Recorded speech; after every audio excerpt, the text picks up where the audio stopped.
Usap-usapan online ang video ng isang babaeng hindi maimulat ang isa niyang mata pagkatapos umano ng kanyang gluta drip session. Bagamat hindi direktang iniuugnay ang kanyang kondisyon sa glutathione, may babala naman ang mga otoridad sa mga gumagamit niyan bilang pampaputi. May unang balita si Darling Kai.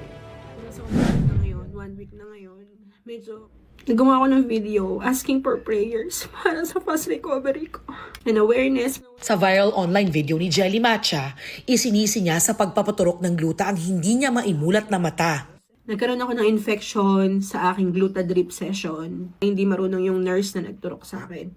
Una siyang nagturok sa akin dito, sinagad niya yung pinaka-needle and pumutok agad yung ugat ko. Nagtry ulit dito and then pumutok ulit. Pagkatapos ng 2 araw, Sobrang sakit niya.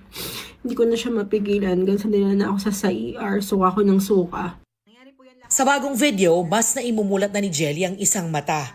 Ayon umano sa kanyang ophthalmologist, nagka-impeksyon siya at naapektuhan ng nerve sa kanyang mata. Yung vision ko po ngayon, yung concern kasi po nga, tatlo yung, medyo na-open ko na siya, pero kung nakikita niyo po yan sa eyeball, nakakakita ng konti pero tatlo po yung paningin ko. Sabi ng nakausap kong board-certified ophthalmologist na si Dr. Ito Sitangco, generally, IV drugs, gluta for example, generally do not cause infections except kung contaminated either yung drug or yung needle na ginamit. Yung needle, yung paraphernalia na ginamit para maipasok yung drug.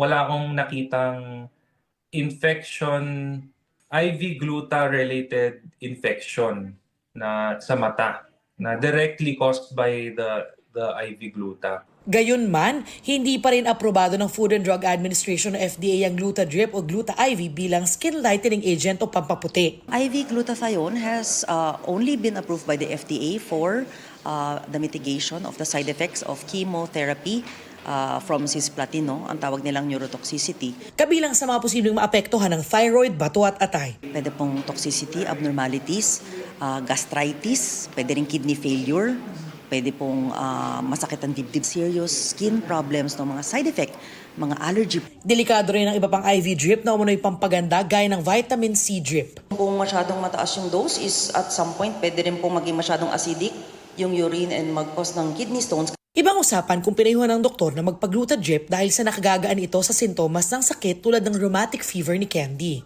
Nung hindi pa po ako na-diagnose na merong autoimmune disease, nagpa-drip na po ako kasi yung kamay ko po, itong both hands ko po is parang ang sakit po, hindi ko po mabend. Namamaga po siya lagi. Simula po nung nag-IV drips na po ako, hindi na po siya sumasakit. Ito po ay natuturing lamang na gamot pang cancer. We consider it as cancer medicine. So, kung ginagamit po siya pampaputi, definitely hindi po yan aprobado ng Food and Drug Administration. Kaya mula 2019, 20 milyong pisong halaga na raw ng illegal na whitening products ang nasamsam ng FDA kabilang ang Gluta Drip. May mga oral glutathione product o iniinom na gluta namang rehistrado sa FDA. Pero hindi rin umano pwedeng i-promote bilang pampaputi. Dati na ring tinutulan ng Department of Health ang paggamit sa glutathione bilang pampaputi. Ito ang unang balita. Darlene Kai para sa GMA Integrated News.